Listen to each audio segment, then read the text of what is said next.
अस्सलाम वालेकुम। Welcome to my channel voice over by Amna Shah. I hope कि आप खुश होंगे। कहानी शुरू करने से पहले आपसे रिक्वेस्ट है कि अगर आपको मेरा कंटेंट पसंद आता है तो प्लीज़ मेरे चैनल को सब्सक्राइब करें। आइए मिर्ज़ा अमजद बेग की एक और सनसनीखेज कोर्ट कहानी सुनते हैं। बाज़ लोगों का ख्याल है कि अगर भलाई की नीयत से कोई बुरा काम कर लिया जाए तो ये भी एक नेकी ही है। मैं इस फ़लसफ़े से इत्तेफ़ाक नहीं करता। ये तो ऐसा ही है कि किसी कुत्ते की गर्दन को खुलूस नीयत से काटकर उसे बकरी का दर्जा दे दिया जाए और उसके गोश्त को पकाकर भूखों की ज़ियाफ़त का एहतमाम करके ये समझ लिया जाए कि किसी भूखे को खाना खिलाना बहुत बड़ी नेकी है। याद रखें, नेकी और बदी दो अलग अफ़आल हैं और दरहकीकत इनमें से कोई भी दूसरे की जगह नहीं ले सकता। ये सोच का नहीं बल्कि अमल का मामला है। इस तमहीद के बाद मैं असल वाक़ये की तरफ आता हूँ। वो फरवरी 1985 की एक खुशगवार शाम थी। मौसम सरमा करीबुल रुखसत था। मैं हस्बे मामूल अपने ऑफिस में बैठा था और मेरे सामने इस वक्त आरिफ महमूद नामी एक शख्स मौजूद था। उसने एक विजिटिंग कार्ड मेरी जानिब बढ़ाते हुए कहा, वकील साहब, इन्होंने मुझे आपके पास भेजा है। मैंने कार्ड पर निगाह डाली। वो मेरे एक देरीना शनासा अख्तर रमज़ानी का विजिटिंग कार्ड था। अख्तर रमज़ानी एक मारूफ कंपनी में अकाउंटेंट की हैसियत से काम करते थे और इनसे मेरी ज़्यादा मुलाकात तो नहीं होती थी, ताहम दोस्ताना ताल्लुक़ खासा पुराना था। मैंने निगाह उठाकर आरिफ महमूद की तरफ देखा और पेशावराना अंदाज में पूछा, जी आरिफ साहब, बताइए मैं आपकी क्या खिदमत कर सकता हूँ। रमज़ानी साहब ने कहा था कि वो आज रात में कल किसी वक्त आपको फ़ोन भी करेंगे। वो परेशानी भरे लहजे में बोला, मैं भी इसी एडवर्टाइजिंग कंपनी में काम करता हूँ। मैं बहुत मुश्किल में आ गया हूँ सर। वो मुश्किल का लफ्ज़ नहीं भी इस्तेमाल करता तो भी उसकी जहनी कैफियत चेहरे से आया थी। अलावा इसकी हरकत व सकनात से भी इज़्तिरार और इज़्तिराब झलकता था। ठीक है, रमज़ानी साहब से भी बात कर लेंगे। मैंने रफ पेट की जानिब हाथ बढ़ाते हुए कहा, आप मुझे अपने मसले के बारे में तफसील से बताएं। इसके बाद ही मैं फैसला कर पाऊंगा कि आपकी क्या मदद की जा सकती है। इसके चेहरे पर तजब्जुब के आसार नमूदार हुए। उसने हिचकिचाहट भरे लहजे में कहा, वकील साहब, दरअसल मसला मेरे बड़े भाई का है। ओह अच्छा, मैंने एक गहरी सांस खारिज करते हुए कहा, आपके बड़े भाई को क्या हो गया है आरिफ साहब? मैंने पूछा। तारिक भाई को पुलिस ने कत्ल के इल्ज़ाम में गिरफ्तार कर लिया है, वो दुखी लहजे में बोला। तारिक ने किसको कत्ल किया है? मैंने पेट पर कलम चलाते हुए इस्तफसार किया। मेरा मतलब है, आपके भाई पर किसको कत्ल करने का इल्ज़ाम है? मकतूल का नाम गफूर शाह है, उसने बताया। इधर यूपी मोड़ पर मकतूल का आस्ताना है, आस्ताना गफूरिया। गफूर शाह की लाश इसी आस्ताने के अंदर पड़ी मिली है। ओह, तो ये बाबा लोगों का मामला है, मैंने सरसरी अंदाज में कहा और पूछा, आपके भाई तारिक महमूद से क्या ताल्लुक था इस गफूर शाह का? कोई ताल्लुक नहीं वकील साहब, आरिफ ने जवाब दिया। मुझे लगता है कि मेरे भाई को किसी गहरी साजिश के तहत इस केस में फंसाया गया है। हाँ, ये मुमकिन है, मैंने आरिफ की आंखों में देखते हुए गहरी संजीदगी से कहा, लेकिन तारिक महमूद ही क्यों? अगर आपके भाई को गफूर शाह के कत्ल में मुलविस किया गया है तो इसका कोई तो सबब होगा ना? लम्हाती तवक्कुफ करके मैंने इससे पूछा, आरिफ साहब, आप इस एडवर्टाइजिंग कंपनी में किस नौइयत का काम करते हैं? आपकी पोस्ट क्या है? टेलेक्स ऑपरेटर हूँ जनाब, उसने बताया। फैक्स और ईमेल से पहले टेलेक्स और टेलीग्राम का ज़माना था।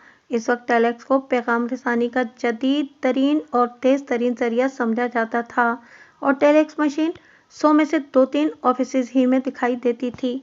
इंटरनेट मॉडर्न टेक्नोलॉजी ने साइंसी इनकलाब बर्पा कर दिया है।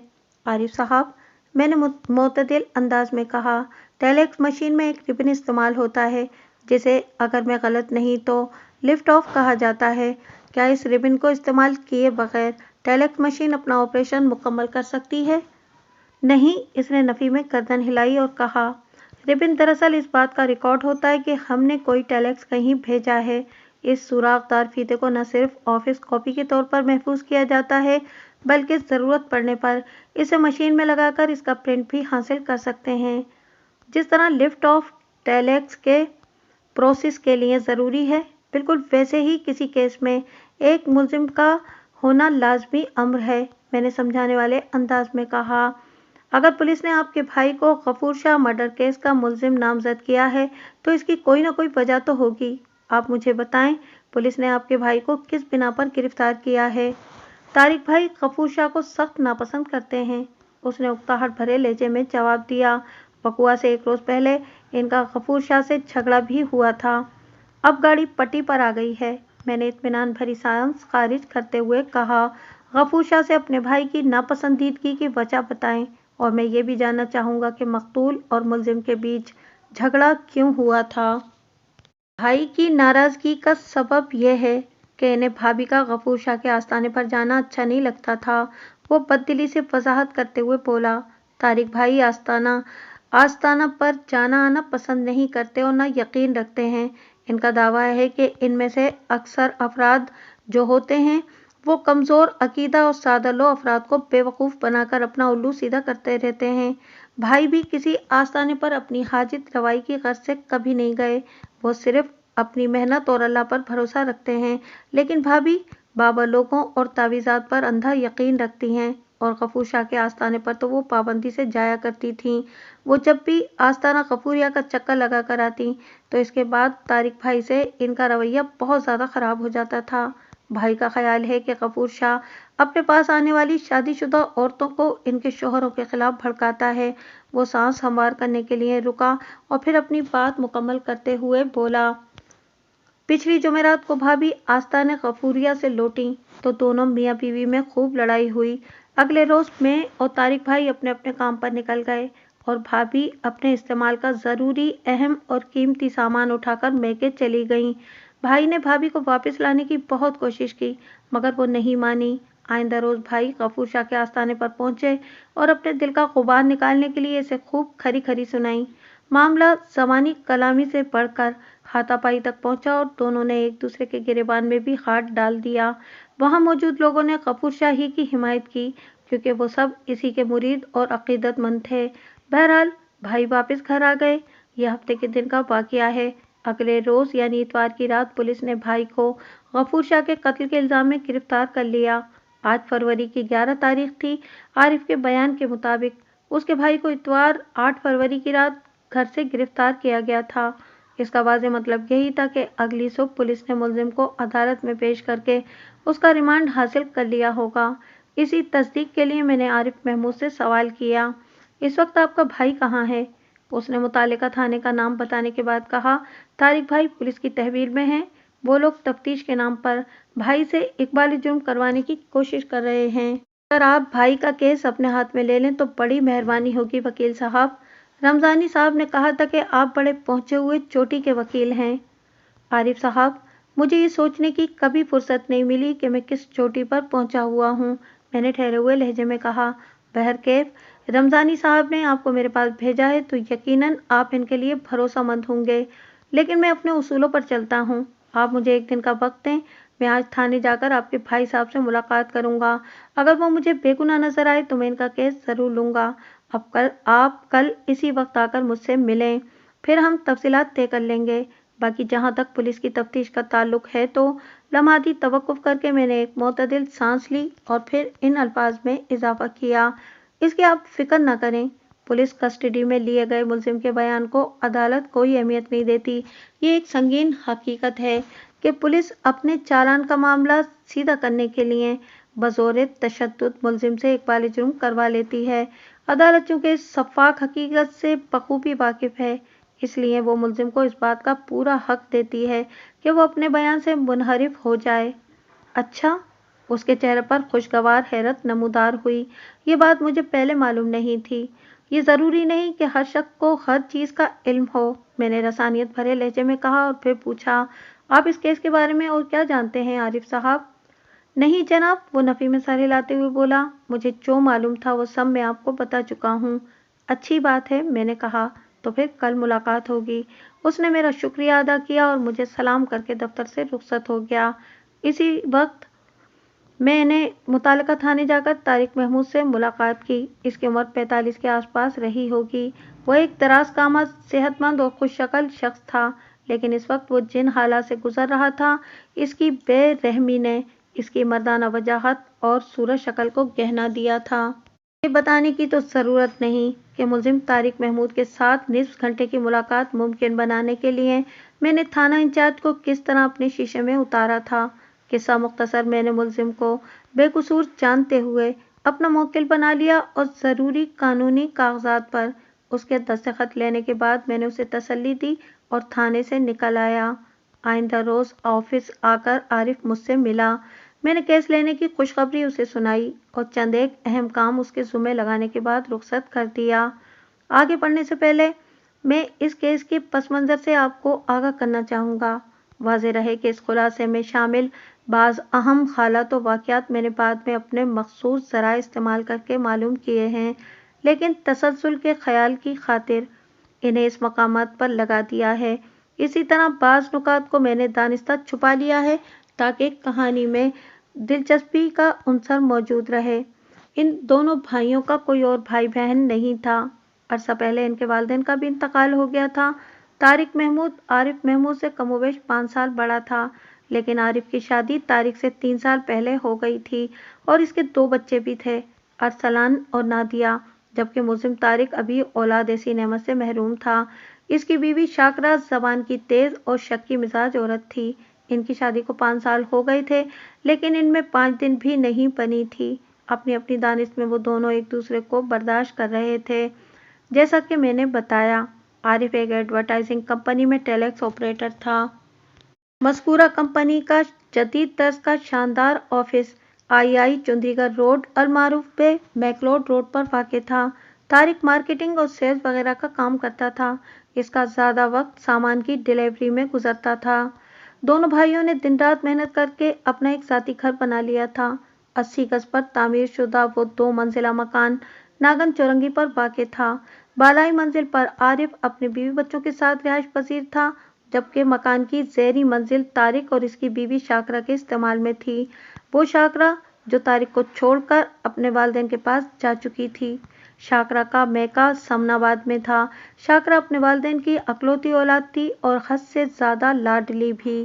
اگرچہ شاکرہ اور طارق کے مزاج میں بعد المشرقین جیسا معاملہ تھا، لیکن جمعرات 5 فروری کی رات ان کے بیچ ایسا خطرناک جھگڑا ہوا جس کے مابعد اثرات نے شاکرہ کو اس کے میکے اور طارق کو قتل کے ملزم کی حیثیت سے پولیس کسٹڈی میں پہنچا دیا تھا۔ بات معمولی سی بحث سے شروع ہوئی تھی جس نے اس گھر کا سکون برباد کر کے رکھ دیا تھا۔ اس شام جب طارق اپنے کام کو نپٹا کر واپس آیا تو شاکرہ گھر میں موجود نہیں تھی۔ وہ ہاتھ منہ دھو کر فریش ہو کر ٹی وی کے سامنے بیٹھ کر شاکرہ کا انتظار کرنے لگا۔ لگ بھگ 1 گھنٹے کے انتظار کے بعد اسے بیوی کی شکل دکھائی دی۔ "کہاں سے آ رہی ہو شاکرہ؟" اس نے خفگی بھرے لہجے میں استفسار کیا۔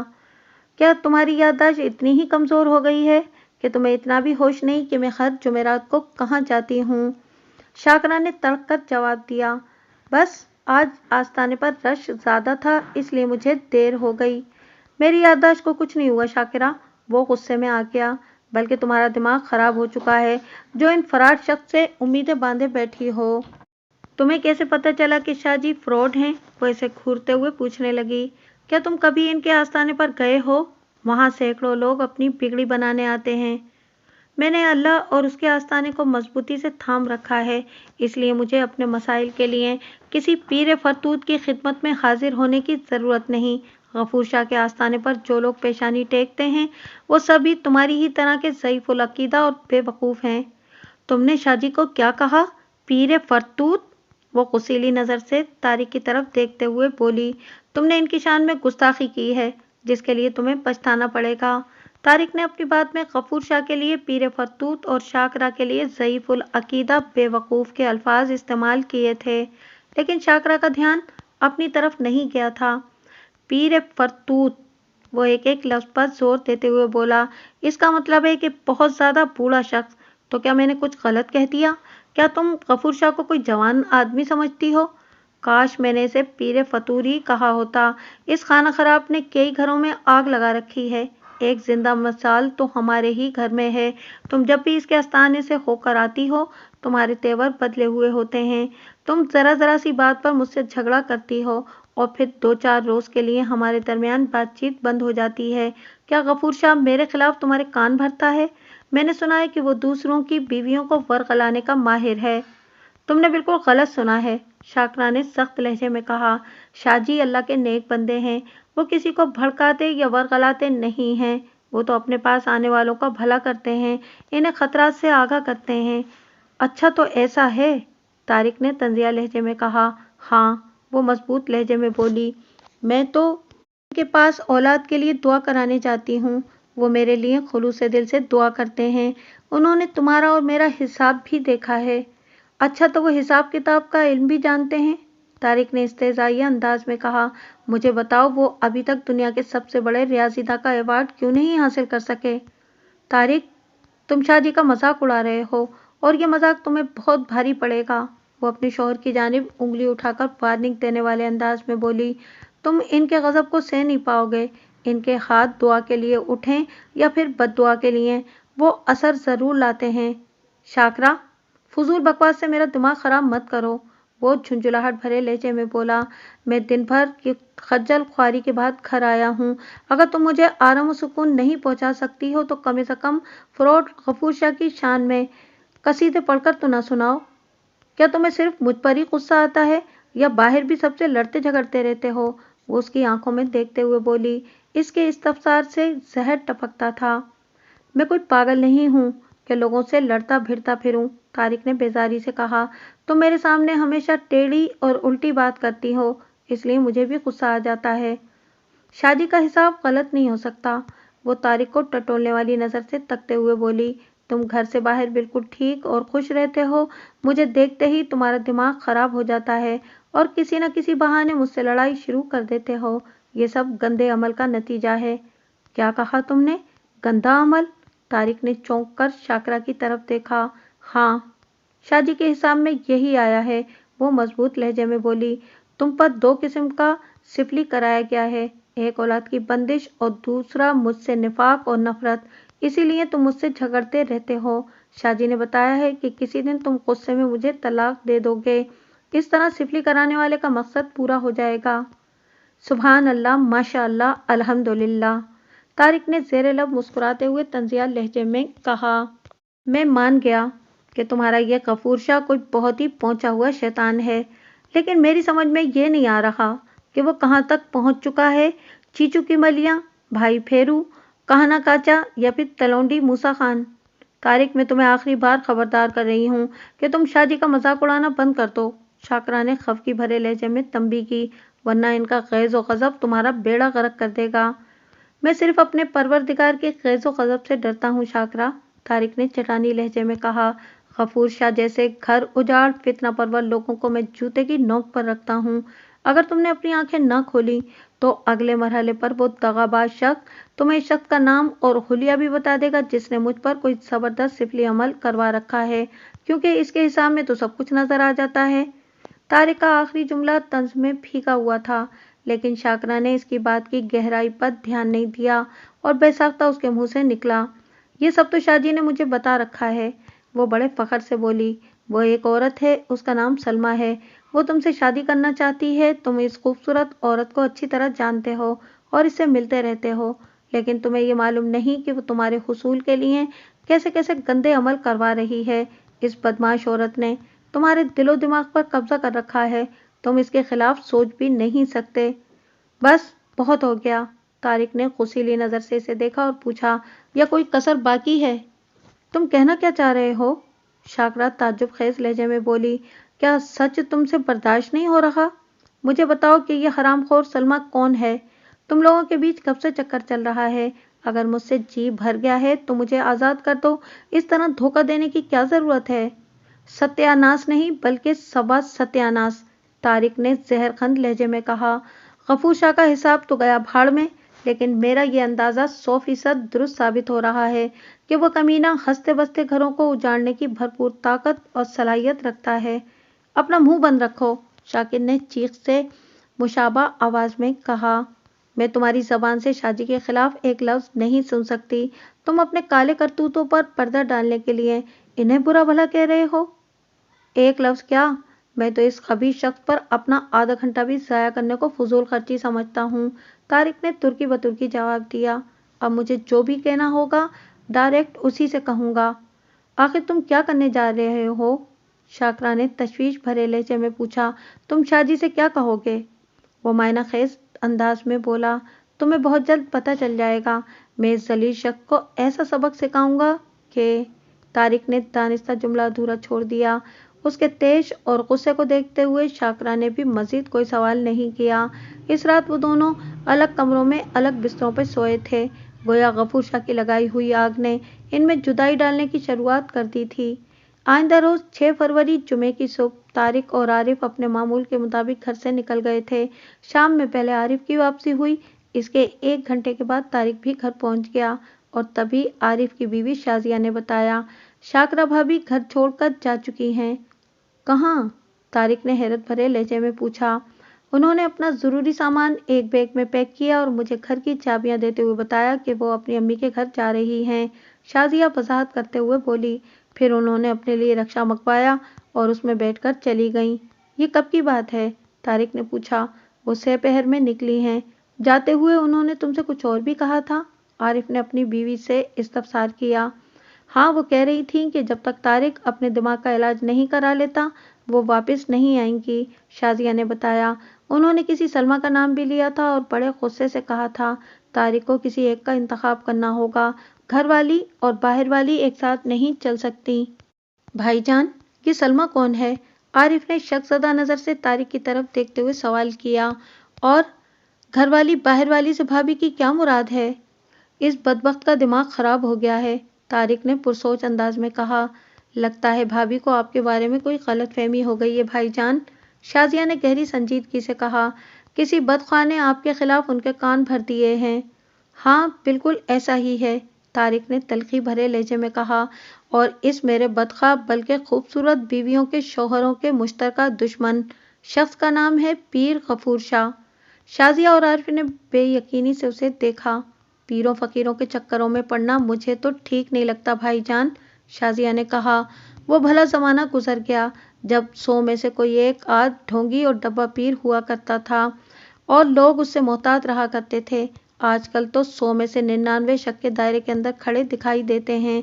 जिस शख्स को ढंग से वजू करना नहीं आता और तहतुल लफ्ज के साथ वो कुरान मजीद की 4 आयात तिलावत नहीं कर सकता, वो भी आस्ताना खोले बैठा है।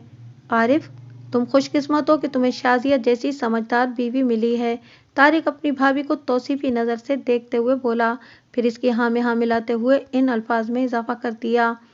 इनमें से बाज़ बाबा तो अपने अकीदतमंदों की नज़रों में इतने ज़्यादा पहुँचे हुए होते हैं कि वो ज़ोहर की नमाज हरम में, असर की मस्जिद नबवी में और मगरिब की बगदाद शरीफ में अदा फरमाते हैं, और वो भी अपने मकामी आस्ताने में रहते हुए।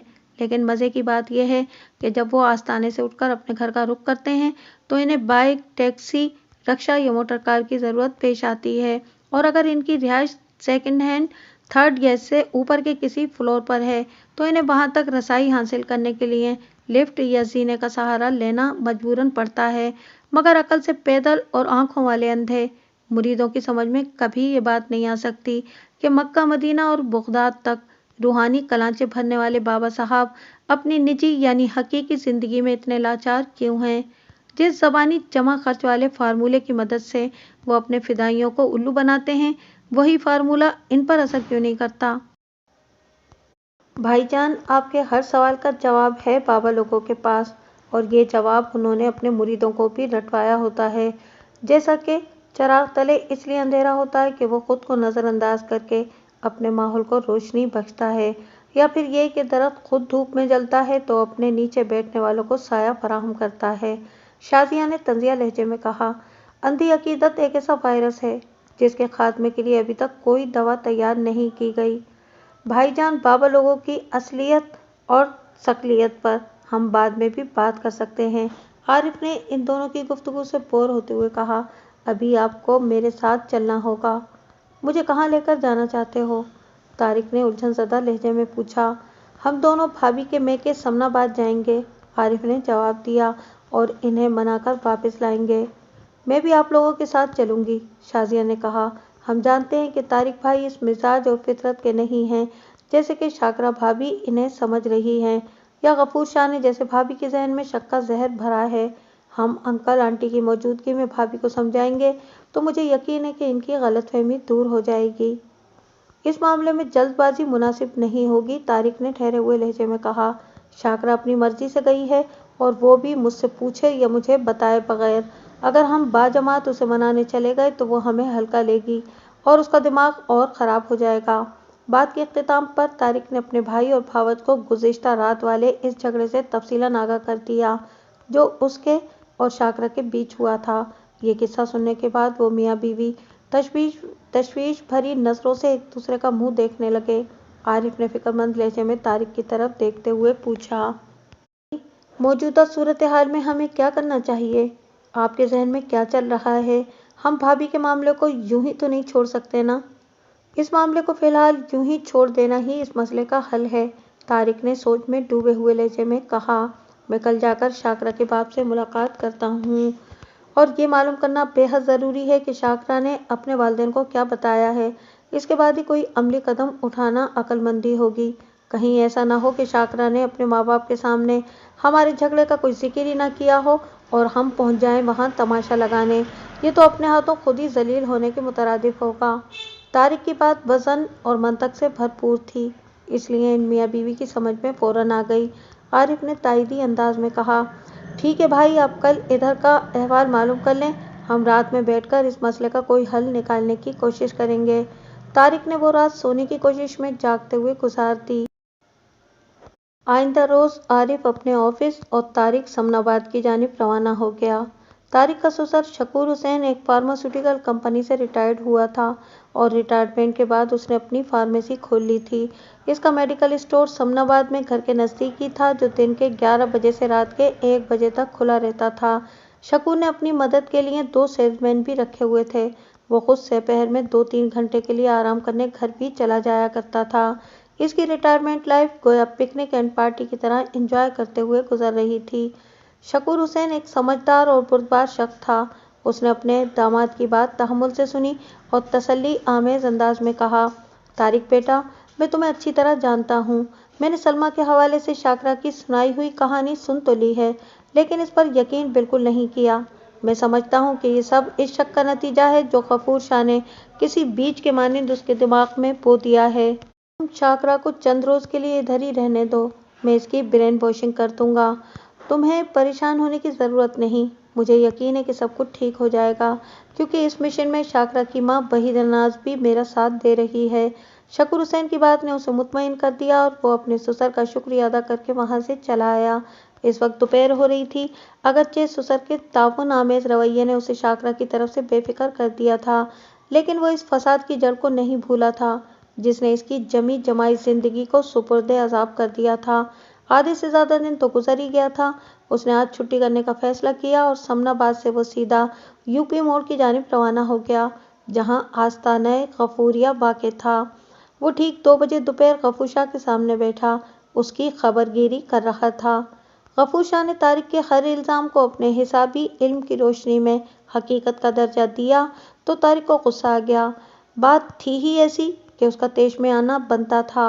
वो शख्स एक ऐसे मन घड़त वाक़ये को तारिक के सर पर डाल रहा था जिसका कोई वजूद न था और न ही कोई हकीकत। तारिक सलमा नामी किसी औरत को नहीं जानता था। इसके साथ खुफिया ताल्लुकात इस्तवार करने का तो कोई सवाल ही नहीं उठता था। इस रोज़ गफूर शाह और तारिक के बीच तर्क कलामी से शुरू होने वाला मामला हाथापाई और दस्तो गिरेबान तक जा पहुँचा था।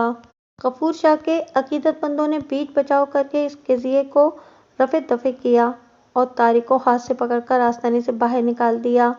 डब्बा पीर, मैं तुम्हें देख लूँगा, तारिक ने बवक़्ते रुख़सत गफूर शाह को मुखातिब करते हुए ग़ुसीले लहजे में कहा था। तुमने मेरी ज़िंदगी में आग लगाने की कोशिश की है। मैं तुम्हें ऐसा मज़ा चखाऊंगा कि तुम्हारी ज़िंदगी जहन्नम से ज़्यादा बदतर हो जाएगी। फिर तुम किसी के जहन से खेलने के काबिल ही नहीं रहोगे। इस रोज़ तारिक अपने दिल की भड़ास निकालकर आस्ताने से वापस आ गया था। इसे बिल्कुल अंदाज़ा नहीं था कि जज्बात में अदा किए गए इसके मकाल में बाद अज़ां कौन सी क़यामत बर्पा करेंगे। इसने हफ्ते के रोज़ काम से छुट्टी की थी, लिहाजा वो इतवार के दिन अपने पास अधूरे मामलात निपटाने के लिए घर से निकल गया। इसी रात 10 बजे पुलिस ने तारिक को गफूर शाह के कत्ल के इल्ज़ाम में गिरफ्तार कर लिया था। वो बेगुनाह था। गफूर शाह के कत्ल में उसका कोई हाथ नहीं था, लेकिन हालात व वाक़ियात की सितम ज़रीफ़ी और वक्त की बेरहम चाल ने बड़ी बेदर्दी से इसे मुलजिमों वाले कटहरे में ला खड़ा किया था। रिमांड की मुद्दत पूरी होने के बाद पुलिस ने इस केस का चालान अदालत में पेश कर दिया। इस पेशी पर मैंने अपने मौक्किल और इस केस के मुलजिम की जमानत कराने की भरपूर सही की, लेकिन इस कोशिश में मुझे कामयाबी हासिल नहीं हो सकी थी। केस कत्ल का हो और इस्तगासा के पास कोई ऐनी शाहिद भी मौजूद हो तो मुलजिम की जमानत, और वो भी पहली ही पेशी पर, नामुमकिन की हद तक मुश्किल हो जाती है। पोस्टमार्टम रिपोर्ट के मुताबिक मकतूल गफूर शाह की मौत 8 फरवरी बरोज इतवार सेपहर 4 और 5 बजे के दरमियान वाक़े हुई थी। इस्तगासा के मुताबिक मकतूल इस वक्त अपने आस्ताने में नमाज असर अदा कर रहा था जब मुलजिम ने गला घोंटकर इसे मौत के घाट उतार दिया था। इब्तिदाई चंद पेशियां अदालत के बुनियादी तकाज़ों को पूरा करते हुए गुजर गईं। इसके बाद केस की बाकायदा समाअत शुरू हुई। इस दौरान में मैंने चंद ज़रूरी काम निपटा लिए थे।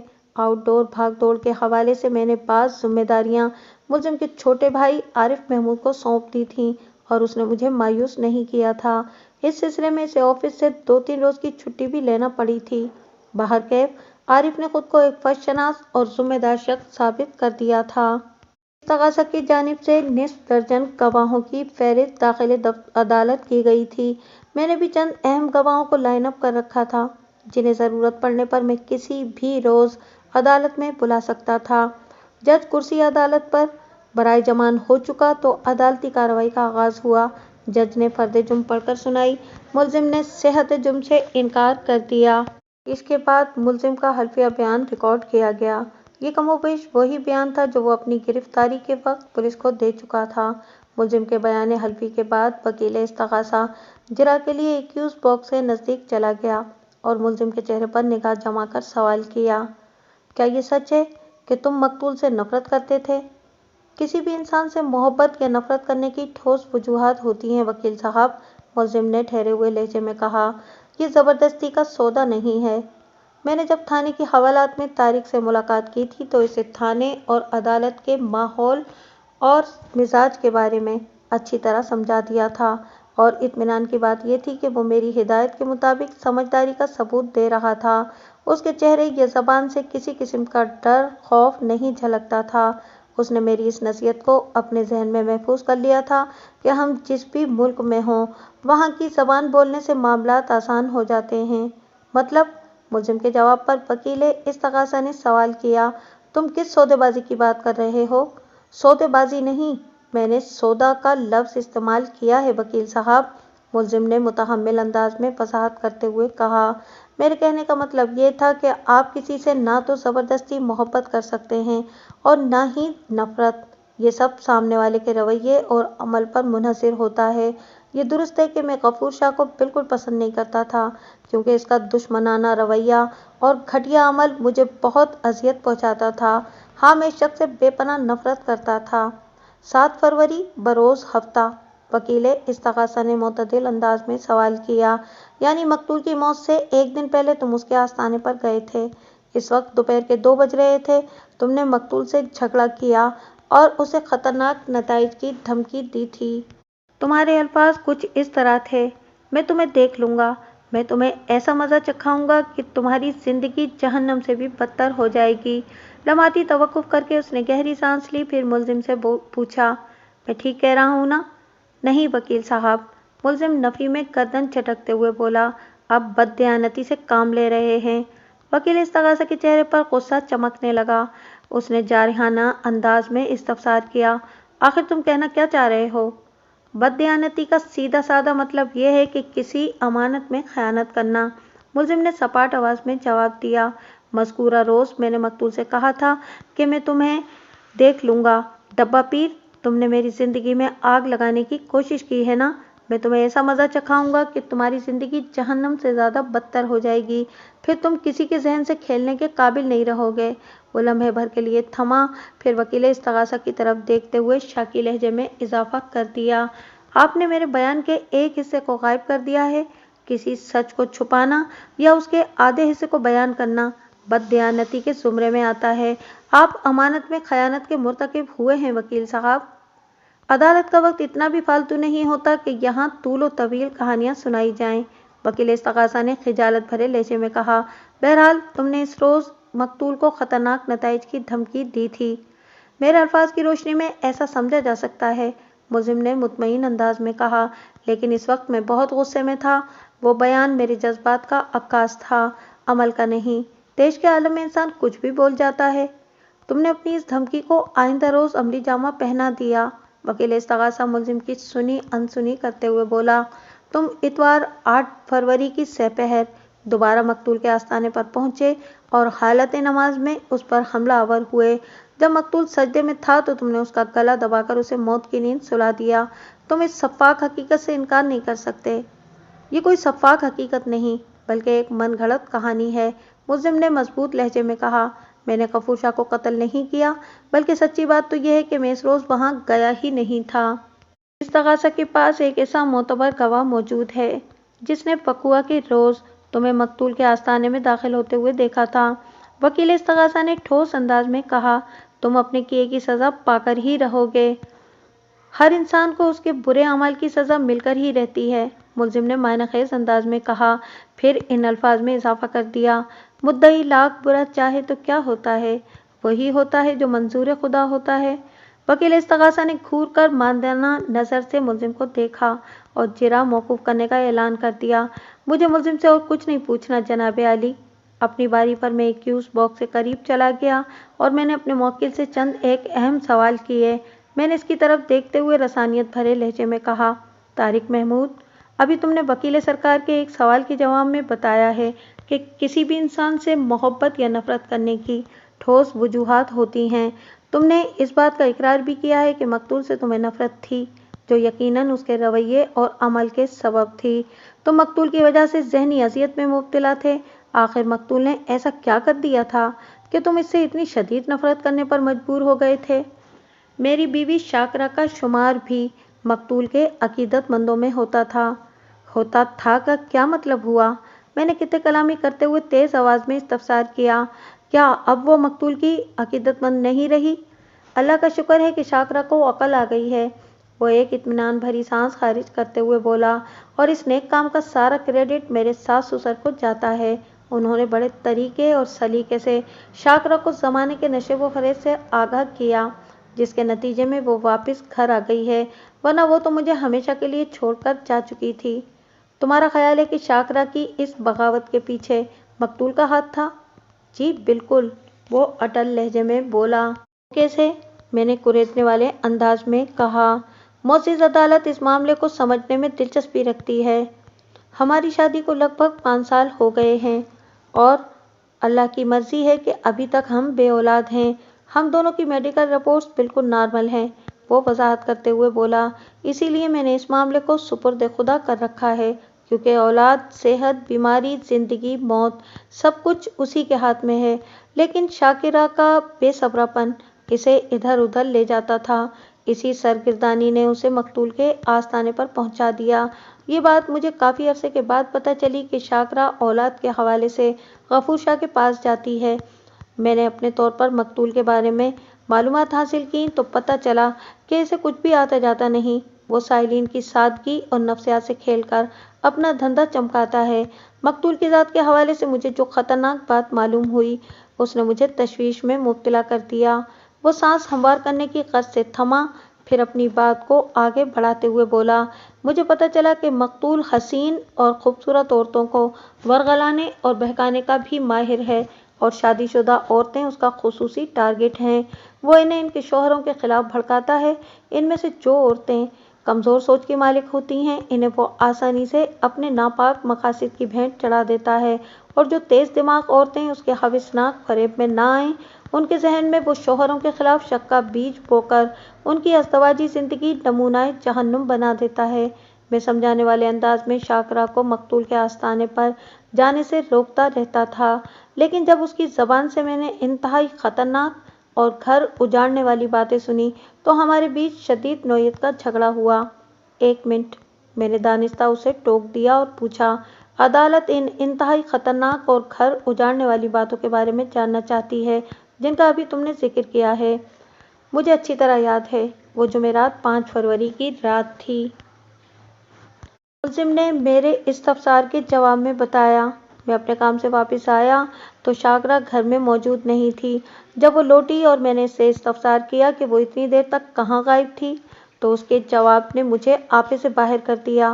شاکرا نے مجھے بتایا کہ مقتول کے حساب میں آیا ہے کہ میں سلمیٰ نامی کسی عورت سے عشق لڑا رہا ہوں اور عنقریب میں شاکرا کو طلاق دے کر سلمیٰ سے شادی کرنے والا ہوں۔ علاوہ ازیں مقتول نے یہ بھی معلوم کر لیا ہے کہ سلمیٰ نے ہماری اولاد کے حوالے سے کوئی بندش وغیرہ بھی کروا رکھی ہے۔ یہ خرافات بلکہ واہیات باتیں سن کر میرا دماغ گھوم گیا اور میں نے شاکرا کو مقتول کی کمینگی کے ذیل میں خوب سنائی۔ آئندہ روز جمعہ 6 فروری کی شام جب میں اپنے کام سے واپس آیا تو پتہ چلا کہ شاکرا مجھے چھوڑ کر اپنے والدین کے پاس چلی گئی ہے۔ میں نے ہفتہ 7 فروری اپنے سسر شکور حسین کو صورتحال سے آگاہ کر دیا اور اسی دوپہر مقتول کے آستانے پر جا کر میں نے اس سے جھگڑا بھی کیا تھا۔ ٹھیک ہو گیا، میں نے معتدل انداز میں کہا، لیکن استغاثہ کا دعویٰ ہے کہ اس جھگڑے سے تمہارا جی نہیں بھرا تھا۔ تم آئندہ روز یعنی اتوار 8 فروری کی سہ پہر دوبارہ مقتول کے آستانے پر پہنچے اور تم نے اسے عصر کی نماز کی ادائیگی کے دوران میں گلا گھونٹ کر اس دنیا سے اس دنیا میں پہنچا دیا تھا۔ اس سے بڑا مذاق اور کوئی ہو ہی نہیں سکتا جناب، وہ عجیب سے لہجے میں بولا۔ اگر غفور شاہ کی موت نماز عصر ادا کرتے ہوئے واقع ہوئی تھی تو پھر اس کی لاش کو اس کے آستانے سے نہیں بلکہ مسجد نبوی سے دستیاب ہونا چاہیے تھا۔ اس کا کیا مطلب ہوا؟ جج نے بے ساختہ سوال کیا۔ کیا تم یہ کہنا چاہ رہے ہو کہ وقوعے کی سہ پہر مقتول کراچی میں نہیں بلکہ مدینہ منورہ میں تھا؟ نو سر، میرا یہ مطلب نہیں تھا، ملزم نے نہایت ٹھہرے ہوئے لہجے میں جواب دیا۔ مقتول کے بیان اور اس کے عقیدت مندوں کے ایمان کے مطابق وہ اپنی روحانی پرواز کی بدولت ظہر کی نماز حرم میں، عصر کی نماز مسجد نبوی اور مغرب کی نماز بغداد شریف میں ادا کیا کرتا تھا۔ میں ایک سیدھا سادہ اہل ایمان مسلمان ہوں جناب، اس نوعیت کے روحانی کمالات و عجائبات کبھی میرے تجربے میں تو نہیں آئے۔ میں نے ابھی معزز عدالت کے سامنے جو بھی کہا وہ مقتول اور اس کے ارادت مندوں کے عقیدے کی روشنی میں تھا۔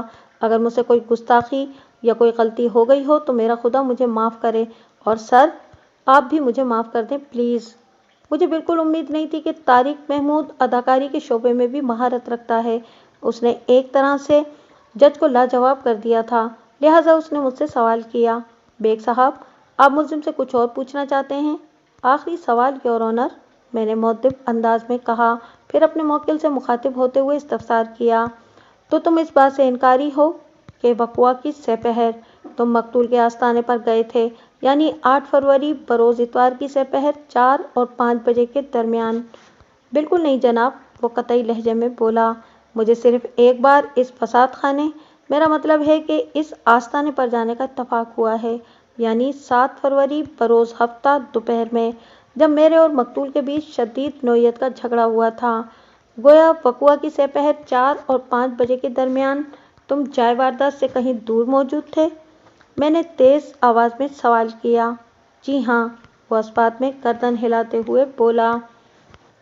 ایسا ہی ہے وکیل صاحب۔ دیٹس آل یور آنر، میں نے جج کی طرف دیکھتے ہوئے بآواز بلند کہا، مجھے ملزم سے اور کچھ نہیں پوچھنا۔ میں نے جرا کے آخری حصے میں سوال کرتے ہوئے دانستہ مخصوص وقت کا ذکر دو بار کیا تھا، وہی وقت جب پوسٹ مارٹم رپورٹ کے مطابق غفور شاہ کی موت واقع ہوئی تھی۔ اس تذکرے سے میرا مقصد عدالت کو یہ باور کرانا تھا کہ مقتول کی موت کے وقت میرا موکل آستانہ غفوریہ سے دور کہیں اور موجود تھا۔ میں اپنے مقصد میں ایک حد تک کامیاب رہا تھا۔ اگر ضرورت محسوس ہوتی تو بھی مجھے کوئی دقت یا پریشانی نہیں تھی، کیونکہ میں نے اس معاملے کی دوسری حد تک رسائی کا راستہ بھی ہموار کر رکھا تھا۔ آج عدالتی کارروائی کے لیے ہمارے کیس کو زیادہ وقت نہیں مل سکا تھا۔ جج نے اگلی پیشی کی تاریخ دے کر عدالت برخاست کرنے کا اعلان کر دیا۔ The court is adjourned. کسی بھی کیس کی ابتدائی کارروائی قدرے سست اور بور محسوس ہوتی ہے، لیکن معاملات جیسے جیسے آگے بڑھتے ہیں اس میں تیزی اور دلچسپی بڑھتی چلی آتی ہے۔ ہمارے کیس کا بھی کچھ ایسا ہی حال تھا۔ آج میں نے اپنے موکل کی بیوی شاکرا کو عدالت میں موجود رہنے کے لیے خاص طور پر کہا تھا۔ یہ بہت اچھی بات تھی کہ اپنے والدین کی بات اس کی سمجھ میں آ گئی تھی، اور میں جانتا ہوں اس کا ایک اہم سبب غفور شاہ کا قتل بھی تھا۔ اگر وہ شخص زندہ ہوتا تو شاکرا کا دماغ اسی کے اشاروں کی زبان سنتا اور یہ معاملہ اتنی آسانی سے نہیں سلجھ سکتا تھا۔ जैसा कि दर हकीकत हो चुका था। शाकरा वापस अपने घर आ गई थी, लेकिन अब उसका घर वाला जुडिशियल रिमांड पर जेल में था और उसे उस वक्त तक जेल ही में रोज़ शब गुजारना थे जब तक मैं इसे बेगुनाह साबित करने में कामयाब न हो जाता और बाइज्जत बरी न करवा लेता। मुझे पूरा यकीन था कि मैं ऐसा करने में कामयाब हो जाऊंगा। शाकरा को अदालती कार्रवाई दिखाने का मकसद ये था कि इस ज़माने की ऊंच नीच और इंसानों के असली चेहरों से शनासाई हो जाए। अगर कोई शख्स वाकईतन कुछ सीखने की ख्वाहिश रखता हो तो इसके लिए कोर्ट रूम से ज़्यादा बेहतर और कोई दरसगाह नहीं हो सकती। इस पेशी पर इस्तग़ासा की तरफ से 3 गवाहों को अदालत में पेश किया गया, जिनमें से 2 आस्थाने पर काम करने वाले मकतूल के वफादार और अकीदतमंद मर्द थे और तीसरी मकतूल की अहलिया फ़ायज़ा। कबल इसके कि वकील मुखालिफ अपने गवाह को कटहरे तक लाता, मैंने जज से एक छोटी सी दरख्वास्त कर दी। योर ऑनर, अगर मोअज़्ज़िज़ अदालत की इजाज़त हो तो मैं इस केस के इंक्वायरी ऑफिसर से चंद सवालात करना चाहूँगा। मैंने कहा, ज़्यादा से ज़्यादा 10 मिनट, मैं इससे ज़्यादा वक्त नहीं लूँगा। मेरी ये दरख्वास्त इंतहाई माकूल और जायज़ थी, बल्कि ये मेरा हक था। लिहाजा जज ने किसी तरद्दुद के बगैर मेरी बात मान ली। किसी भी केस में इंक्वायरी ऑफिसर की हैसियत इस्तग़ासा के एक गवाह ऐसी होती है और इसे हर पेशी पर अदालत में हाजिर रहना पड़ता है। हमारे केस का इंक्वायरी ऑफिसर ओहदे के एतबार से एक सब इंस्पेक्टर था और उसका नाम जमाल शाह था। जज के हुक्म पर जमाल शाह विटनेस बॉक्स में आकर खड़ा हुआ तो मैं उसके नज़दीक चला गया। फिर उसके चेहरे पर निगाह जमा कर मैंने खुशगवार लहजे में इस्तफ़सार किया, शाह जी, मुझे कभी आस्थाने गफूरिया पर जाने का मौका नहीं मिला, मगर इस केस ने आपको वहाँ जाने पर मजबूर कर दिया। क्या आप इससे पहले भी उधर जाते रहे हैं? नहीं जनाब, वो नफ़ी में गर्दन हिलाते हुए बोला। मेरे लिए भी एक इत्तेफाक ही था, पहला इत्तेफाक। लेकिन हम दोनों में एक और भी फ़र्क है, मैंने मायनाखेज़ अंदाज में कहा। इस इत्तेफाक के अलावा मेरा मतलब है कि मकतूल के हवाले से मैं मुबहम अंदाज में आईओ के जहन को उलझाने की सही कर रहा था और इस कोशिश में मुझे कामयाबी हासिल हो गई थी। उसने दिलचस्पी भरे लहजे में पूछा, आप किस फ़र्क की बात कर रहे हैं वकील साहब? लाइव टेलीकास्ट और रिकॉर्डेड टेलीकास्ट का फ़र्क शास्त्री जी, मैंने उसकी उलझन में इजाफा करते हुए कहा। वो बेबसी से बोला, कुछ समझ में नहीं आया। मैं समझाता हूँ, मैंने गहरी संजीदगी से कहा। शाह जी, मैंने इस केस की फाइल में लगी हुई मकतूल की चंद तस्वीर को देखा है, जबकि आपने मौका वारदात पर बड़ी तवज्जो और बारीक बीनी से उसकी लाश का मुआयना किया था, खुसूसन उसकी गर्दन का। जी मैं समझ गया लाइव और रिकॉर्डिंग का फ़र्क। वो एक गहरी सांस खारिज करते हुए बोला, गुड। मैंने सताइशी नज़र से उसकी तरफ देखा और कहा, अब चंद मिनट के लिए हम मकतूल की चर्बीली गर्दन पर फोकस करते हैं। आप तैयार हैं इस काम के लिए? जी मैं तैयार हूँ, वो बड़े एतमाद से बोला। मेरा अंदाज़ा ये कहता है कि मकतूल की कमीज़ का कॉलर 17 से 18 इंच के दरमियान रहा होगा। आप इस बारे में क्या कहते हैं? मैं मकतूल के कॉलर का दुरुस्त साइज़ नहीं बता सकता, वो माजरत खाना अंदाज में बोला। अलबत्ता उसकी गर्दन नॉर्मल साइज़ से बड़ी थी, बड़ी मोटी और चर्बीदार, है ना? जी बिल्कुल, किसी बिखरे हुए सांड या गैंडे के मानिंद। उसने उस बात में सर हिलाने पर इत्तेफाक किया। आइयो साहब, मैंने उसकी आंखों में देखते हुए इस्तफसार किया, क्या आप पोस्टमार्टम रिपोर्ट से इत्तेफाक करते हैं? वो मजबूत लहजे में बोला, 100%। मज़कूरा रिपोर्ट में वाज़ेह अल्फाज में लिखा हुआ है कि मकतूल की मौत उसका गला दबाने से वाक़ई हुई थी। मैंने अपनी जिरा में तेज़ी लाते हुए सवाल किया, अगर आप पोस्टमार्टम रिपोर्ट से इत्तेफाक करते हैं तो फिर आपको ये भी तस्लीम करना पड़ेगा कि जिस भी शख्स ने मकतूल को मौत के घाट उतारा था वो हाथ पाँव का मजबूत था। लेकिन इस रिपोर्ट में मकतूल का गला घोंटने का जिक्र है, गर्दन दबाने का नहीं। आइयो अपनी अकल के घोड़े सर पर दौड़ाते हुए तंजिया लहजे में बोला, थ्रोट और नेक दो अलग मकामात हैं। बेशक, तकनीकी एतबार से आप दुरुस्त फरमा रहे हैं माय डियर आइयो, मैंने तीखी नज़र से उसे देखते हुए कहा। अब आप ज़रा मौत के मंजर, मेरा मतलब है मौत के आसन का जायज़ा लें। आपने इस केस का चालान तैयार करते हुए लिखा है कि मकतूल अपनी मौत के वक्त नमाज असर अदा कर रहा था और ऐन सजदे की हालत में गला दबाकर उसे फना के घाट उतार दिया गया। क्या मेरे मौक्किल के खिलाफ चार्जशीट आपने ही तैयार की थी या? मैंने बात अधूरी छोड़कर सवालिया नज़र से उसकी तरफ देखा तो वो इज़्तिरारी लहजे में बोला, जी बिल्कुल, ये रिपोर्ट मैंने ही तैयार की है। ठीक हो गया, मैंने मोतदिल अंदाज में कहा। फिर तो आपको ये भी मालूम होगा कि کہ جب کوئی نمازی حالت سجدہ میں ہوتا ہے تو اس کا گلا دبانے کے لیے بھی عملاً اس کی گردن ہی کو دبانا پڑتا ہے، اور اس حالت میں نمازی دنیا و مافیا سے اتنا بھی غافل نہیں ہوتا کہ کوئی قاتل گردن دبا کر اسے ہلاک کرنے کی کوشش کر رہا ہو اور وہ اپنی بقا کے لیے ذرا سی بھی مزاحمت نہ کر سکے، خصوصاً مقتول جیسا چاروں خانے فٹ اور توانائی سے بھرپور کوئی شخص۔ چلیں ہم گلے کی جگہ گردن کو رکھ لیتے ہیں، آئیو نے عجیب سے احمقانہ اور شکست خوردانہ انداز میں کہا۔ اب گردن اور گلے کو ادھر ادھر رکھنے سے بات نہیں بنے گی شاہ جی، میں نے سرسراتی ہوئی آواز میں کہا، آپ نے تو کھوتا ہی کھو میں ڈال دیا ہے، میرا مطلب ہے کہ آپ کی معمولی سی غلطی نے معاملے کو بری طرح بگاڑ کر رکھ دیا ہے۔ تو پھر کیا کیا جائے؟ وہ بوکھلائے ہوئے لہجے میں بولا۔ آپ نے تو جو کرنا تھا وہ کر چکے، اب میری باری ہے، میں نے ٹھہرے ہوئے لہجے میں کہا۔ ویسے آپ کے لیے بھی میرے پاس ایک چھوٹا سا کام ہے۔ کیا؟ وہ چونک کر مجھے تکنے لگا۔ آپ ملزم کے ہاتھوں کو غور سے دیکھیں، میں نے طنزیہ لہجے میں کہا، اور اپنے خدا کو حاضر و ناظر جان کر معزز عدالت کو بتائیں کہ کیا یہ ہاتھ کسی گینڈے نما انسان کی گردن کو اس طرح دبانے کی صلاحیت رکھتے ہیں کہ ان کا ٹارگٹ کسی قسم کی مزاحمت کرنے کے قابل ہی نہ رہے اور راضی بقاتل اپنی جان دینے کے لیے تیار ہو جائے۔ میری بات کے ختم ہوتے ہی کمرہ عدالت میں ایک شور سا اٹھا، حاضرین عدالت آپس میں ہنسی مذاق اور چیمگوئیاں کرنے لگے تھے۔ آئیو سے کیے گئے میرے سوال نے گویا ان کے لیے تفریح کا سامان مہیا کر دیا تھا۔ Order order! جج نے چوبی ہتھوڑے کو حرکت میں لاتے ہوئے تحقیرانہ انداز میں کہا۔ Order in my court please!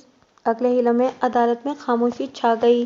میں نے آئیو سے سوال و جواب کے لیے جج سے جو مہلت مانگی تھی وہ وقت دگنا سے بھی بڑھ گیا تھا، لیکن اس جرح کے دوران میں نے جو اہم انکشاف کیا تھا اس نے عدالت میں ہلچل مچا دی تھی۔ میں اپنا کام مکمل کر چکا تو وکیل استغاثہ نے یامین نامی ایک شخص کو گواہی کے لیے پیش کیا۔ یامین کی عمر 40 سال کے قریب تھی، وہ عام سی شکل و صورت کا مالک ایک صحت مند شخص تھا۔ جب وہ اپنا حلفیہ بیان ریکارڈ کروا چکا تو وکیل استغاثہ نے اس سے سوال کیا، یامین، عدالت کو بتاؤ کہ وقوعہ کے روز تم نے کیا دیکھا تھا؟ یامین وہی بندہ تھا جس کے بارے میں وکیل استغاثہ نے عینی شاہد ہونے کی بات کی تھی۔ اس روز آستانے پر صرف میں اور اصغر ہی موجود تھے۔ جب شاہ جی وضو کر رہے تھے تو میں نے اصغر کو دودھ لینے کے لیے باہر بھیج دیا۔ آستانے پر موجود دودھ ختم ہو چکا تھا اور شاہ جی عصر کی نماز کے بعد چائے پیا کرتے تھے، اسی لیے میں نے اصغر کو دودھ لانے کے لیے بھیجا تھا۔ اس کے بعد کیا ہوا؟ وکیل استغاثہ نے پوچھا۔ جب شاہ جی نماز کے لیے کھڑے ہوئے تو یہ شخص آستانے پر آیا تھا۔ وہ ایکیوز باکس میں کھڑے ملزم کی جانب اشارہ کرتے ہوئے بولا، اس نے مجھ سے کہا کہ شاہ جی سے ملنا ہے۔ میں نے اسے بتایا کہ شاہ جی اپنے کمرے میں نماز پڑھ رہے ہیں، وہ انتظار کرے۔ یہ بولا کہ میں ان کے کمرے میں بیٹھ کر ہی انتظار کر لوں گا، مجھے ان سے معافی مانگنا ہے۔ میں نے کل شاہ جی سے جو جھگڑا کیا تھا اس پر میں بہت شرمندہ ہوں۔ اس بندے نے رونے والا چہرہ بنا رکھا تھا اور بہت زیادہ پریشان نظر آ رہا تھا۔ مجھے اس پر ترس آ گیا اور میں نے اسے شاہ جی کے کمرے میں جانے دیا۔ 10 منٹ کے بعد یہ کمرے سے نکلا اور میرا شکریہ ادا کرنے کے بعد یہ کہتے ہوئے آستانے سے رخصت ہو گیا، شاہ جی بہت بڑے دل کے مالک ہیں، انہوں نے مجھے معاف کر دیا ہے، میں بہت خوش ہوں۔ لمحاتی توقف کر کے اس نے گہری سانس لی اور پھر اپنی بات مکمل کرتے ہوئے بولا، اس کے جانے کے بعد اصغر دودھ لے کر واپس آ گیا۔ میں نے شاہ جی کے لیے چائے بنائی اور جب میں چائے لے کر ان کے کمرے میں گیا تو وہ جانماز پر الٹے پڑے تھے۔ اس ذلیل انسان نے شاہ جی کی جان لے لی تھی۔ بات کے اختتام پر اس کی صورت ایسی بن گئی جیسے اس کے کسی عزیز کی تازہ تازہ موت واقع ہوئی ہو۔ وکیل استغاثہ نے اس کے بیان کے ذیل میں چند سوالات کرنے کے بعد اسے فارغ کر دیا تو میں اپنی باری پر وٹنس باکس کے نزدیک چلا گیا۔ سچی بات تو یہ ہے کہ استغاثہ کے گواہ نے جو پرفارمنس دی تھی اس سے میں بالکل متاثر نہیں ہوا تھا، لہٰذا میں نے اسے آڑے ہاتھوں لیا۔ یامین، تم نے بتایا ہے کہ وقوعے کے روز تم اور اصغر کے سوا آستانے پر کوئی اور موجود نہیں تھا، تو کیا اتوار کے دن شاہ جی ہفتے وار تعطیل مناتے تھے؟ ایسی بات نہیں ہے وکیل صاحب، اس نے جواب دیا، شاہ جی تو کسی بھی دن چھٹی نہیں کرتے تھے۔ اس روز ان کی طبیعت خراب تھی، اس لیے آرام کی غرض سے انہوں نے آستانے کی مصروفیت کو ایک دن کے لیے روک دیا تھا۔ تم یہ بات جانتے تھے کہ ایک روز قبل ملزم مقتول سے شدید نوعیت کا جھگڑا کر کے گیا تھا؟ میں نے تیز لہجے میں استفسار کیا۔ اس کے باوجود بھی تم نے اسے مقتول کے کمرے میں جانے دیا؟ इस बंदे ने शाहजी से माफ़ी मांगने की बात की थी, उसने जवाब दिया। शाहजी माफ़ी मांगने के अमल को बहुत पसंद फरमाते थे, इसलिए मैंने इसे रोकने की कोशिश नहीं की। मुझे क्या पता था कि इसकी नीयत में फतूर है और ये शाहजी की जान ले लेगा। नीयत का हाल तो सिर्फ पाक परवरदिगार ही जानता है, लेकिन नीयत का फतूर इंसान के अमल से जाहिर हो जाता है। मैंने मायनेखेज अंदाज में कहा, जैसा कि तुम्हारे साथ हो रहा है। मेरे साथ क्या हो रहा है वकील साहब? उसने उलझन सदा लहजे में सवाल किया। तुम जब मकतूल के लिए चाय लेकर उसके खास कमरे में पहुंचे तो तुमने उसे जाए नमाज पर उल्टा पड़े देखा। उसके इस्तफसार का जवाब देने के बजाय मैंने अपना काम जारी रखा और तुमने समझ लिया कि मुलजिम ने गला घोंटकर या गर्दन दबाकर उसे मौत के घाट उतार दिया है। जी हाँ, वो इस बात में गर्दन हिलाते हुए बोला। तुम्हारे पास ऐसा कौन सा इल्म है जिसकी बदौलत तुम किसी भी शख्स पर निगाह डालकर ये बता सकते हो कि वो जिंदा है या जिंदगी से खाली हो चुका है? मेरे सवाल ने उसे लम्हे भर के लिए गड़बड़ा सा दिया, लेकिन जल्द ही वो संभलते हुए बोला, आप समझे नहीं वकील साहब। दरअसल रेहान शाह साहब ने शाहजी को हिला जुलाकर देखा था, तभी पता चला था कि वो इस दुनिया से रुखसत हो गए हैं। इसके बाद ही रेहान साहब ने पुलिस को आस्ताने पर बुलाया था। यामीन, नीयत का फतूर इसी को तो कहते हैं, मैंने कदरे सख्त लहजे में कहा। पहले तुमने बताया कि वक़्वा के वक्त सिर्फ तुम और असगर ही आस्ताने पर मौजूद थे, अब तुम्हारी ज़बानी किसी रेहान शाह की एंट्री सुनने में आ रही है। ये कैसा चक्कर है? मैंने गलत नहीं कहा था, वो वजाहत करते हुए बोला। उस वक्त आस्ताने पर सिर्फ असगर और मैं ही थे, लेकिन जब मैंने शाहजी को बेहोश पड़े देखा तो मैं घबराकर कमरे से बाहर निकल आया ताकि असगर को शाहजी के बारे में बताऊं। मैं जैसे ही कमरे से बाहर आया, मैंने रेहान शाह साहब को आस्ताने में दाखिल होते देखा। जब मैंने इन्हें शाहजी की हालत के बारे में बताया तो वो फौरन अंदर चले गए थे। बस इतनी सी बात है। मैंने अपने ज़राए से मालूम कर लिया था कि इस वाक़ये की इतला थाने में किसी रेहान शाह नामी नौजवान ने दर्ज कराई थी।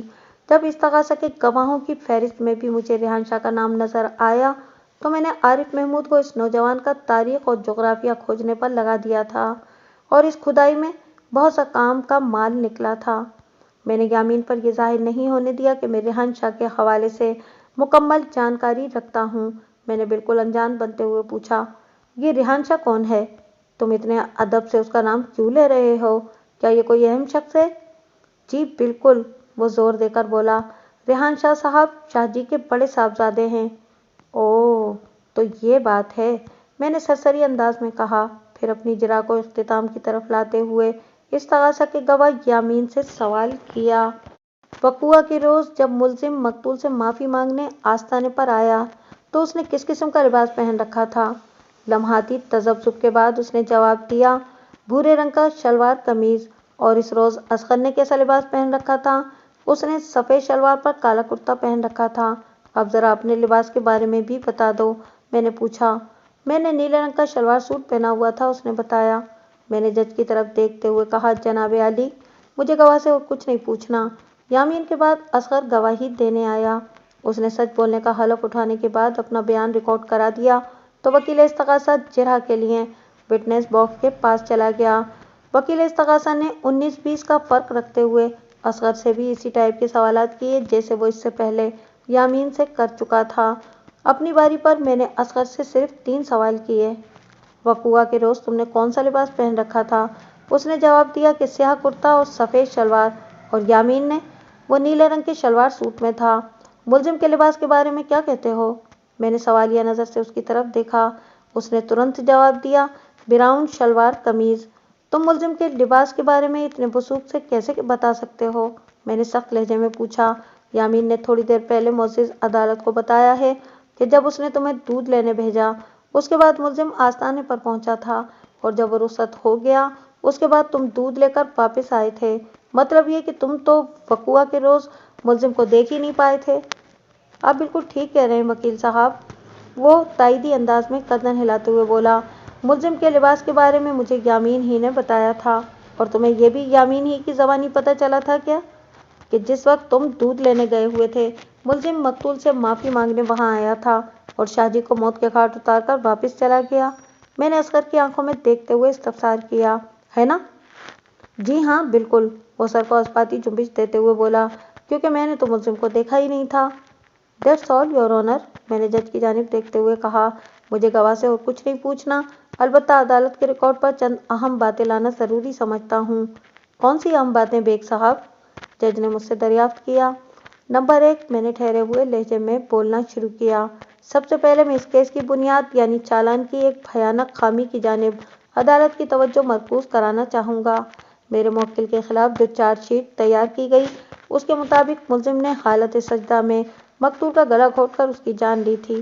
جیسا کہ میں اس کیس کے انکوائری آفیسر سے جرح کے دوران میں اس جانب واضح اشارہ کر چکا ہوں کہ سجدے کی حالت میں تکنیکی اعتبار سے کسی شخص کی گردن تو دبائی جا سکتی ہے، لیکن اس کا گلا گھونٹنا ممکن دکھائی نہیں دیتا، اور پھر ملزم کے ناتواں ہاتھوں اور مقتول کی چربیلی موٹی تازی گردن کو دیکھتے ہوئے یہی کہا جا سکتا ہے کہ یہ گردن اور ملزم کے ہاتھ۔ لمحاتی توقف کر کے میں نے ایک آسودہ سانس خارج کی، پھر اپنے دلائل کو آگے بڑھاتے ہوئے کہا، ابھی تھوڑی دیر پہلے استغاثہ کے 2 گواہوں یامین اور اصغر کے بیانات اور ان پر ہونے والی جرح کا احوال معزز عدالت کے ریکارڈ پر آ چکا ہے۔ اسی حوالے سے میں نمبر 2 اہم نکتے کی جانب عدالت کی توجہ مبذول کرانا چاہوں گا۔ ایک لمحے کو رک کر میں نے وکیل سرکار کی طرف دیکھا۔ وہ مجھے خوب بھرا ہوا نظر آیا۔ ایسا محسوس ہوتا تھا کہ وہ آبجیکشن یور آنر کا نعرہ مستانہ بلند کرنے کے لیے کسی مناسب موقع کی طاق میں ہے۔ میں نے اس کی حالت سے محظوظ ہوتے ہوئے روئے سخن جج کی جانب موڑا اور دلائل کا سلسلہ جاری رکھتے ہوئے کہا، مجھے اس امر میں رتی برابر بھی شک نہیں کہ استغاثہ کے گواہ یامین کی یادداشت بہت اچھی ہے، بس اس کی نیت میں فتور ہے۔ مجھے سخت اعتراض ہے جناب عالی۔ بالآخر وکیل استغاثہ نے میرے دلائل میں رکھنا ڈال ہی دیا۔ میرے فاضل دوست 2-3 بار معزز گواہ کی نیت کے حوالے سے فتور کا ذکر کر چکے ہیں۔ یہ گواہ کی عزت نفس پر کھلا حملہ ہے جو اخلاق کے بنیادی تقاضوں کے منافی ہے۔ میری عدالت سے درخواست ہے کہ ڈیفینس کو ایسی حرکت سے باز رہنے کی تلقین کی جائے۔ آپ کیا کہتے ہیں بیگ صاحب؟ جج نے مجھ سے پوچھا۔ جناب عالی، میں نے جب جہاں اور جس شخص کے لیے جو لفظ استعمال کیے وہیں پر اس کی برمحل وضاحت بھی کی ہے، میں نے معتدل انداز میں کہا۔ میں تو اب بھی وہی کرنے جا رہا تھا، لیکن میرے فاضل دوست نے بیچ میں ٹانگ اڑا دی۔ شکر ہے کہ میں منہ کے بل نہیں گرا، ورنہ کمرہ عدالت میں گرنے والوں کا اٹھنا مشکل ہی نہیں ناممکن بھی ہوتا ہے۔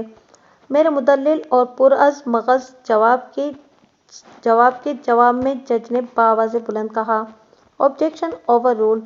Mister Baig please proceed further. گواہ یامین کی یادداشت اچھی ہونے کا سب سے بڑا ثبوت یہ ہے کہ اس نے اپنے اور اصغر کے لباس کے بارے میں پوچھے گئے سوالات کے جو جوابات دیے ان کی تصدیق اصغر کے بیان سے ہو گئی ہے۔ لیکن میں نے دانستہ جملہ نامکمل چھوڑ کر ایک گہری سانس لی اور کہا، لیکن ملزم کے لباس کے حوالے سے اس نے صریحاً غلط بیانی سے کام لیا ہے، اس لیے یہ کہنا مناسب نہیں ہوگا کہ ملزم کا لباس اس کی یادداشت میں محفوظ نہیں رہا ہوگا۔ سچی بات تو یہ ہے کہ ملزم جب وقوعہ سے ایک روز قبل یعنی 7 فروری بروز ہفتہ دوپہر 2 بجے مقتول سے جھگڑا کرنے آیا تھا تو اس نے بھورے رنگ کا شلوار قمیض زیب تن کر رکھا تھا، اور اس امر کی گواہی ملزم کا سسر شکور حسین اور اس کی فارمیسی میں کام کرنے والے سیلز مین بھی دے سکتے ہیں، کیونکہ ملزم اپنے سسر سے ملاقات کرنے کے بعد ہی آستانے پر پہنچا تھا۔ آئندہ روز یعنی اتوار کی سہ پہر ملزم نے جائے وقوعہ کا رخ کیا ہی نہیں، لہٰذا گواہ یامین نے میرے استفسار کے جواب میں ملزم کے گزشتہ روز والے لباس کا ذکر کر دیا۔ اس قسم کی حرکات کو صیانِ نیت کا فتور کہا کرتے ہیں جناب عالی۔ آپ کے پاس کیا ثبوت ہے اس بات کا؟ وکیل استغاثہ نے جارحانہ لہجے میں مجھ سے سوال کیا۔ کس بات کا؟ میں نے معصومیت بھرے لہجے میں جواباً پوچھا۔ ملزم کے پہناوے کا یا اس کے جائے واردات پر نہ آنے کا؟ وہ بیزاری سے بولا، دونوں ہی کا۔ تھینک یو میرے فاضل دوست، میں نے معنی خیز انداز میں کہا، آپ نے تو میرا کام ہی آسان کر دیا ہے۔ وکیل استغاثہ میرے آخری جملے پر بوکھلاہٹ آمیز نظر سے کبھی مجھے اور کبھی جج کی طرف دیکھنے لگا۔ وہ میری بات کی گہرائی تک نہیں پہنچ پایا تھا قبل اس کے کہ وہ اس گہرائی کو ناپنے کے لیے غوطہ خوری پر اتر آتا۔ میں نے جج سے مخاطب ہوتے ہوئے بولنا شروع کر دیا، جناب عالی، میں عدالت کے حکم پر ملزم کے سرکل میں سے درجن بھر ایسے معتبر افراد کو گواہی کے لیے یہاں لا سکتا ہوں جو اس بات کی تصدیق کریں گے کہ ملزم شلوار قمیض صرف اسی روز پہنتا تھا جب اسے اپنی ڈیوٹی پر نہیں جانا ہوتا تھا، ورنہ اپنے کام پر وہ ہمیشہ پینٹ اور شرٹ پہنا کرتا ہے۔ 7 فروری کو اس نے کام سے چھٹی کرنے کا فیصلہ کیا تھا تاکہ اپنے سسر سے مل کر وہ اسے شاکرا کو سمجھانے کے لیے کہے۔ اسی لیے وہ براؤن کلر کی شلوار سوٹ میں ملبوس تھا۔ آئندہ روز یعنی اتوار 8 فروری کو وہ گزشتہ روز والی چھٹی کی کسر پوری کرنے کے لیے فیلڈ میں نکل گیا تھا اور اس نے گرے پینٹ پر نیوی بلو شرٹ پہن رکھی تھی۔ اور مزے کی بات یہ کہ میں نے ڈرامائی انداز میں توقف کر کے طنزیہ نظر سے وکیل استغاثہ کی طرف دیکھا، پھر اپنی بات جاری رکھتے ہوئے مزید کہا، وقوع کے روز ملزم دوپہر 2 بجے سے شام 6 بجے تک اپنے ایک ساتھی سیلز مین عاصم نقوی کے ہمراہ کام میں مصروف تھا۔ انہوں نے لنچ ایک ساتھ کیا تھا اور شام کی چائے 6 بجے جائے واردات سے 5 کلومیٹر دور ایک ایرانی ریسٹورانٹ میں پی تھی۔ میں اگلی پیشی پر اپنی صفائی کے گواہ عاصم نقوی کو عدالت میں پیش کرنے والا ہوں تاکہ دودھ کا دودھ اور پانی کا پانی الگ ہو جائے۔ That's all your owner. Yamin اور اصغر کی گواہی کے ساتھ ہی میں نے اپنے موکل کی بے گناہی کے ذیل میں اہم دلائل بھی دے ڈالے تھے۔ اب استغاثہ کی اگلی گواہ مسز مقتول یعنی فائزہ غفور کی گواہی کی باری تھی، لیکن عدالت کا مقررہ وقت ختم ہونے میں صرف 3 منٹ رہ گئے تھے، چنانچہ فائزہ کی گواہی کو آئندہ پیشی تک مؤخر کرتے ہوئے جج نے عدالت برخاست کر دی۔ اس پیشی پر کل 4 گواہوں کا نمبر لگا ہوا تھا، ایک میرے صفائی کے گواہ عاصم نقوی اور 3 استغاثہ کے گواہان جن میں سر فہرست مقتول کا بیٹا ریحان شاہ، مقتول کی اہلیہ فائزہ غفور اور ملزم و مقتول کے 7 فروری والے جھگڑے کا عینی گواہ عبدالصمد۔ تاہم جب ان لوگوں کو گواہی کے لیے پیش کیا گیا تو یہ ترتیب برقرار نہیں رہ سکی تھی۔ سب سے پہلے میں نے اپنے گواہ عاصم نقوی کو وٹنس باکس میں بلا کر عدالت کو یہ باور کرایا کہ مقتول کی موت کے وقت یعنی 8 فروری بروز اتوار سہ پہر 4 اور 5 بجے کے درمیان ملزم جائے واردات سے کئی کلومیٹر دور اپنے ہم پیشہ عاصم نقوی کے ساتھ موجود تھا۔ میرے موکل کی جائے واردات پر عدم موجودگی اس امر کی دلیل ہے کہ مقتول کی موت میں اس کا ہاتھ نہیں ہے۔ اس موقع پر وکیل استغاثہ نے صفائی کے گواہ پر کڑی جرح کر کے اسے اور اس کے بیان کو غلط ثابت کرنے کے لیے تن من کا وکیلانہ زور لگا ڈالا تھا، لیکن مجال ہے کہ عاصم نقوی کے پائے استقامت میں ذرا سی بھی لرزش دیکھنے کو ملی ہو۔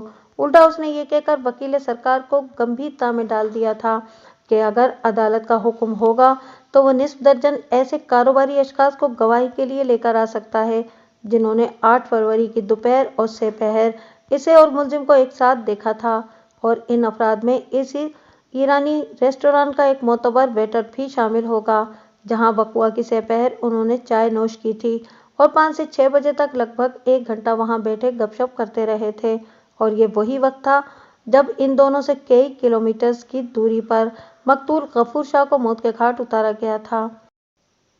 وکیل استغاثہ نے صفائی کی گواہ سے بمشکل جان چھڑائی اور اپنے گواہ عبدالصمد کو گواہی کے لیے کٹہرے میں بلا لیا۔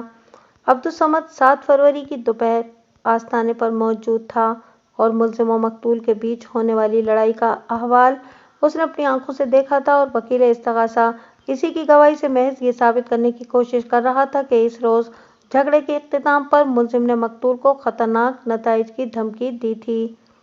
میرے خیال میں عبدالصمد کی گواہی بعد از وقت اور بے اثر تھی، کیونکہ میرے موکل کی وہ جذباتی دھمکی عاصم نقوی کے فراہم کردہ ماؤنٹ ایوریسٹ سائز ملزم کی بے گناہی کے ثبوت کے سامنے رائی کے دانے سے زیادہ حیثیت کی حامل نہیں تھی، لہذا میں نے گواہ پر وقت برباد کرنا مناسب نہ جانا اور 2-3 سوالات میں اسے فارغ کر دیا۔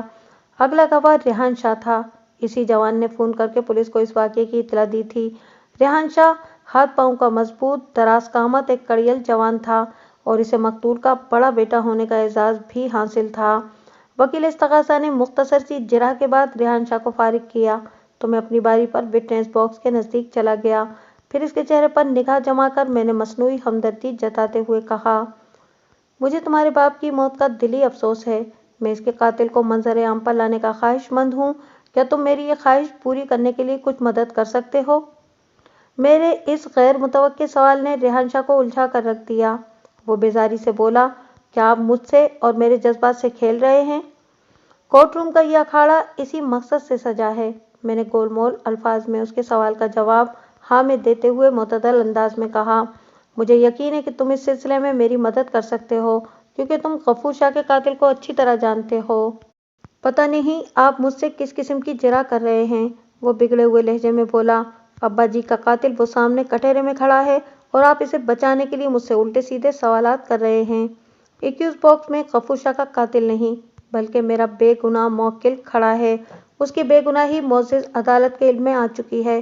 میں نے بدستور اس کی آنکھوں میں دیکھتے ہوئے معتدل انداز میں کہا، عدالت کے علم میں آنے سے کیا ہوتا ہے؟ وہ غصے سے بولا، ابھی اس کی بے گناہی ثابت تو نہیں ہوئی نا؟ میں بھی اسی کوشش میں لگا ہوا ہوں ریحان یعقوب، میں نے سرسراتے ہوئی آواز میں کہا۔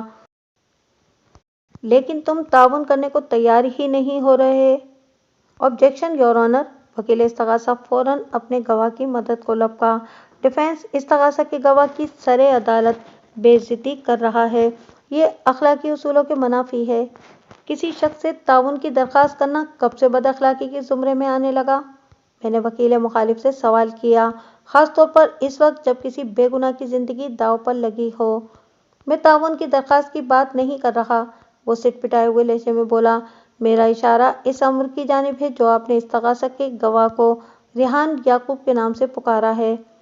آپ بھی بڑی عجیب باتیں کر رہے ہیں میرے فاضل دوست، میں نے سلگانے والے انداز میں کہا۔ سیب کو سیب نہیں تو کیا آم کہیں گے؟ جس طرح سیب عام نہیں ہو سکتا بالکل ویسے ہی ریحان غفور ریحان یعقوب نہیں ہو سکتا، اور آپ نے ابھی استغاثہ کے گواہ کو ریحان یعقوب کے نام سے پکارا ہے جو اس کی انسلٹ کرنے کے مترادف ہے۔ یہ سب کیا چل رہا ہے؟ جج نے مجھ سے مخاطب ہو کر پوچھا۔ آپ ریحان کو ریحان یعقوب کیوں کہہ رہے ہیں؟ اس لیے جناب عالی کہ، میں نے ٹھہرے ہوئے لہجے میں جواب دیا، استغاثہ کے گواہ ریحان کے باپ کا نام یعقوب مغل تھا جو اب اس دنیا میں موجود نہیں ہے۔ پتہ نہیں لوگ مغل سے شاہ بننے کے لیے کیسی کیسی راہیں استعمال کرتے ہیں۔ آپ جھوٹ بول رہے ہیں، بکواس کر رہے ہیں۔ استغاثہ کا گواہ ایک دم خطے سے اکھڑ گیا۔ میں بھری عدالت میں ثابت کر سکتا ہوں کہ میں مرحوم و مقبور غفور شاہ کی اولاد ہوں۔ میں نے ایک خاص مقصد سے استغاثہ کے گواہ کو گرم توے پر بٹھا دیا تھا اور اس مقصد میں مجھے خاطر خواہ کامیابی حاصل ہو چکی تھی، وہ اشتعال میں آ چکا تھا، اور ایسی حالت میں انسان لازمی غلطی کرتا ہے۔ ہاتھ کنگن کو آرسی کیا ہے؟ میں نے متحمل انداز میں کہا۔ میں تمہاری پیشکش سے ضرور فائدہ اٹھانا چاہوں گا، پلیز پروو یور آئیڈینٹی۔ یہ رہا میرا آئیڈینٹی کارڈ۔ وہ اپنی جیب سے شناختی کارڈ نکال کر میری جانب بڑھاتے ہوئے بڑے اعتماد سے بولا، آپ خود دیکھ لیں میرے ولدیت کے خانے میں کیا لکھا ہوا ہے۔ میں نے اس کے ہاتھ سے وہ شناختی کارڈ لے کر اسے الٹ پلٹ کر دیکھا اور سپاٹ آواز میں کہا، اس میں سے تو دھواں اٹھ رہا ہے۔ کیا مطلب ہے آپ کا؟ وکیل استغاثہ نے بے ساختہ کہا، پھر جج سے مخاطب ہو کر فریادی لہجے میں بولا، یور آنر، میرے فاضل دوست پتہ نہیں کس قسم کا مذاق کر رہے ہیں۔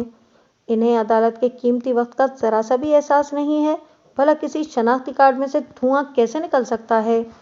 میں نے دھواں اٹھنے والی بات محض شناختی کارڈ کے تازہ بتازہ ہونے کے لیے کہی تھی، میں نے بڑی سادگی سے جواب دیا، کیونکہ یہ کچھ عرصہ پہلے ہی بنوایا گیا ہے۔ تو آپ کو شناختی کارڈ کے تازہ بننے پر پریشانی ہے یا اس کے اندر گواہ کے والد کا نام یعقوب لکھا ہوا ہے؟ وکیل استغاثہ نے مجھے ماندانہ نظر سے گھورتے ہوئے استفسار کیا۔ اس کارڈ کے مطابق ریحان کے ولدیت کے خانے میں تو غفور شاہ ہی لکھا ہوا ہے، بلکہ لکھوایا گیا ہے، لیکن میری پریشانی کا اصل سبب اس کا اجرا ہے، میں نے گہری سنجیدگی سے کہا، کیونکہ یہ کارڈ کسی ایجنٹ کی مٹھی گرم کر کے غلط معلومات کے ساتھ بنوایا گیا ہے۔ جہاں پر یعقوب مغل کا نام ہونا چاہیے وہاں غفور شاہ درج ہے، اور یہی تبدیلی سارے فساد کی جڑ ہے۔ جناب عالی، میں آپ سے کچھ کہنا چاہتی ہوں۔ فائزہ غفور اچانک اٹھ کر کھڑی ہو گئی۔ میں مرحوم غفور شاہ کی بیوی اور ریحان کی ماں ہوں، اپنے بیٹے کو مجھ سے زیادہ اور کون جان سکتا ہے؟ بیوی، تمہیں جو بھی کہنا ہے ادھر کٹہرے میں آ کر کہو۔ جج کی سنجیدگی بردار آواز کمرہ عدالت میں گونجی۔ فائزہ غفور بھی وٹنس باکس میں جا کر کھڑی ہو گئی۔ وکیل استغاثہ نے ایسی نظر سے مجھے دیکھا جیسے میری کسی نامعلوم شکست کا جشن منا رہا ہو۔ میں نے اسے سنانے کے لیے جج سے مخاطب ہوتے ہوئے کہا، جناب عالی، آپ نے مقتول کی بیوہ کو وٹنس باکس میں بلا کر مجھ پر احسان عظیم کیا ہے۔ کیسا احسان؟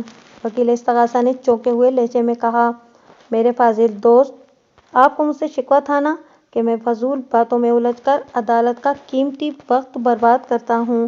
मैंने मायना खेज अंदाज में जवाब दिया। फायजा गफूर के विटनेस बॉक्स में आ जाने से आपकी ये शिकायत दूर हो जाएगी। मैं एक के वक्त में इन दोनों को निपटाकर मुअज़्ज़ज़ अदालत का बहुत सा वक्त ज़ाया होने से बचा लूँगा। उम्मीद है कि मेरी बात आपकी समझ में ठीक से बैठ गई होगी। उसने मेरे सवाल का जवाब नहीं दिया। फायजा अपना हल्फी बयान रिकॉर्ड करवा चुकी तो जज ने उससे पूछा, अदालत को बताएं कि आप डिफेंस काउंसलर से क्या कहना चाह रही थीं। जनाब आली, मैं इस बात की तस्दीक करती हूँ कि रेहान मेरा लख्ते जिगर है। No objection your honour, not at all, मैंने ठहरे हुए लहजे में कहा।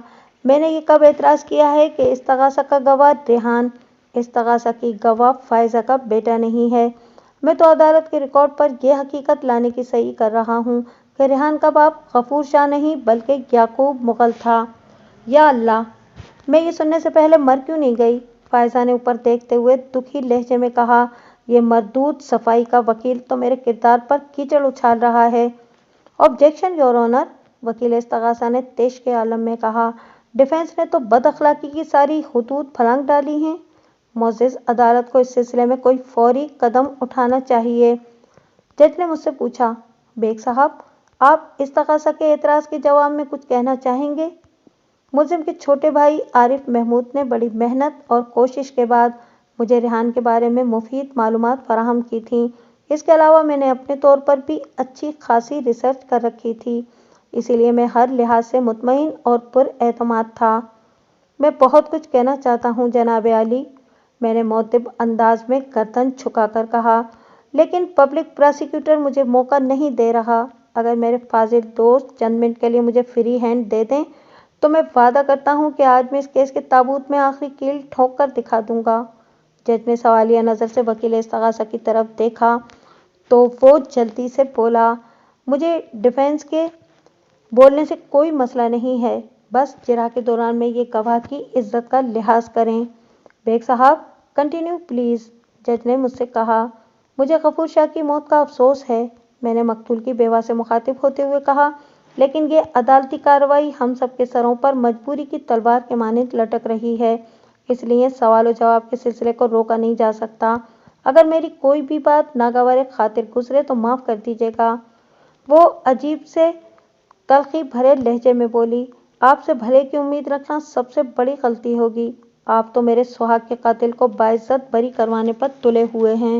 मैं अपने मुवक्किल को इसलिए बेगुनाह साबित करने की कोशिश कर रहा हूँ कि ये मेरी पेशावराना जिम्मेदारी है, मैंने रसानियत भरे लहजे में कहा।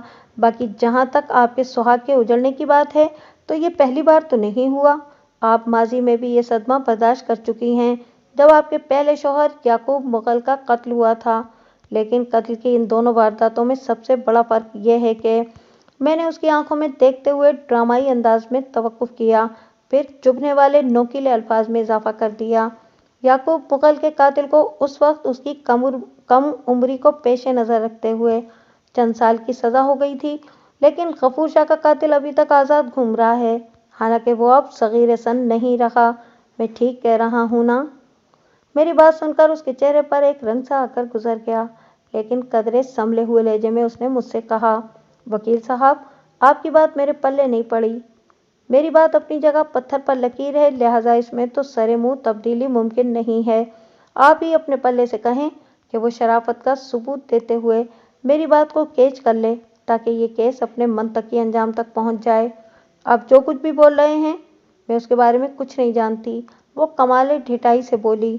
ठीक है, आपकी मर्जी, मैंने सरसरी अंदाज में कहा, फिर जज की तरफ देखते हुए इन अल्फाज में इजाफा कर दिया, जनाब आली, इस वक्त इस्तगासा का जो गवाह रेहान गफूर के नाम से विटनेस बॉक्स में खड़ा है, ये दर हकीकत रेहान याकूब है, फायजा के पहले मकतूल शौहर याकूब मुगल का बेटा, जो कम उम्री में अपने बाप का कत्ल करके जेल चला गया था। ये रहा इसकी सजा याफ्ता जिंदगी का सबूत। मैंने अपनी फाइल में से चंद कागजात की नकूल निकालकर जज की जानिब बढ़ा दी। ये अहम कागजात मैंने अपनी कोशिश से हासिल किए थे। जज ने मज़कूरा कागजात का बगौर जायज़ा लेने के बाद फायजा से इस्तफसार किया, बीबी, क्या वकील साहब ठीक कह रहे हैं। वो यकायक न पाए रफ्तन न जाए मानदन ऐसी सूरत हाल में घिर गई थी, लिहाजा बदिक्कत तमाम उसके मुंह से निकला, हाँ, ये बात दुरुस्त है कि रेहान अपने बाप याकूब मुगल को قتل کر کے جیل چلا گیا تھا، لیکن وہ اپنی سزا پوری کرنے کے بعد ہی پچھلے سال رہا ہوا ہے۔ میری سمجھ میں یہ نہیں آ رہا کہ میرے بیٹے کی آزادی سے ان وکیل صاحب کو کیا تکلیف ہے۔ اپنی بات کے اختتام پر اس نے انگلی سے میری جانب اشارہ بھی کر دیا۔ مجھے تکلیف تمہارے بیٹے کی آزادی سے نہیں، بلکہ اس کے نئے نقلی شناختی کارڈ سے ہے۔ میں اپنی جرح میں تیزی لاتے ہوئے آپ سے تم پر اتر آیا۔ کیا تم اس بات سے انکار کر سکتی ہو کہ یعقوب مغل اکثر و بیشتر تمہیں زد و کوب کیا کرتا تھا، اور باپ کا یہ ظلم بیٹے سے برداشت نہیں ہوا، اسی لیے اس نے یعقوب مغل کو موت کے گھاٹ اتار دیا تھا؟ ہاں، یہ سچ ہے، وہ اس بات میں گردن ہلاتے ہوئے بولی۔ ریحان بچپن میں بہت حساس اور جذباتی ہوا کرتا تھا۔ یہ اب پہلے سے بھی زیادہ حساس اور جذباتی ہو چکا ہے۔ میں نے فائزہ کی آنکھوں میں جھانکتے ہوئے طنزیہ لہجے میں کہا۔ اب اس کے پاس جوانی، طاقت اور جیل میں گزارے ہوئے ماہوں سال کا تجربہ بھی ہے۔ اب اس کے لیے کسی ناپسندیدہ شخص کی جان لینا بہت آسان ہے، خاص طور پر کوئی ایسا ناپسندیدہ شخص جو اس کی ماں کو بری طرح ذلیل کرتا ہو، اور وہ کسی اور خوبصورت عورت سے شادی کرنے والا ہو، جس عورت کا نام شین سے شروع ہوتا ہو اور وہ اس کی عقیدت مند بھی ہو۔ عارف محمود اور اس کی بیوی شازیہ شاکرہ کے ساتھ مل کر طارق محمود کی رہائی کے لیے کوشاں تھی، اور یہ تازہ ترین معلومات مجھے شاکرہ سے حاصل ہوئی تھیں۔ ابے تو گھما پھرا کر کیوں بات کر رہا ہے؟ ریحان نے میری طرف دیکھتے ہوئے انتہائی بدتمیزی سے کہا۔ سیدھی طرح بول کہ غفور شاہ میری ماں کے ساتھ بہت برا سلوک کرتا تھا، اور وہ ملزم کی بیوی شاکرہ سے شادی کرنے والا تھا۔ وہ شاکرہ کو پوری طرح اپنے دام میں لا چکا تھا کہ بس یا ٹرک نہیں، ہاتھوں کی پکڑ اور جکڑ۔ میں نے اس کی آنکھوں میں دیکھتے ہوئے کہا، ایک بار پھر اپنی ماں کا دکھ تم سے دیکھا نہیں گیا؟ تم نے ریحان غفور کے نام سے اپنا نیا شناختی کارڈ بنایا تاکہ غفور شاہ کے بعد تم اس آستانے کے وارث بن جاؤ۔ تم نے بڑی چالاکی سے غفور شاہ کے مرید خاص یامین کو بھی اپنے ساتھ ملا لیا تھا، اور اب کی بار ماں بھی تمہاری پشت پر کھڑی تمہارا ساتھ دے رہی تھی، لہٰذا کسی بھی مرحلے پر تمہیں کسی دقت یا دشواری کا سامنا نہیں کرنا پڑا۔ کیا میں غلط کہہ رہا ہوں ریحان یعقوب وکیل کے بچے؟ میں ابھی تجھے بتاتا ہوں۔ وہ کسی مشتعل سانڈ کے مانند وٹنس باکس سے نکل کر میری جانب بڑھا۔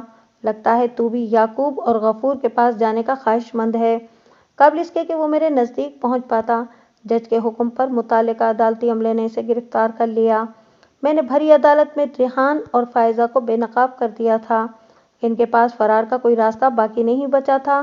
اس موقع پر فائزہ نے بڑا جذباتی مگر احمقانہ بیان دیا۔ ہم نے کچھ بھی غلط نہیں کیا۔ غفور شاہ ایک بھیڑیا، ایک دیوس تھا، اس کا ختم ہو جانا ہی ٹھیک تھا۔ ہم نے بھلائی کی نیت سے ایک برا کام کیا ہے، یہ ایک طرح سے نیکی کا کام ہے۔ عدالت ہمیں جو بھی سزا دے، ہمیں کوئی دکھ یا افسوس نہیں ہے۔ عدالت انسانوں کے جذبات اور احساسات کی روشنی میں نہیں، بلکہ حقائق کو مد نظر رکھتے ہوئے فیصلہ کرتی ہے، اور میں نے اپنی اس کوشش سے یہ ثابت کر دکھایا تھا کہ میرا موکل بے گناہ تھا۔ اس واقعے سے سب سے زیادہ سبق شاکرہ نے حاصل کیا تھا۔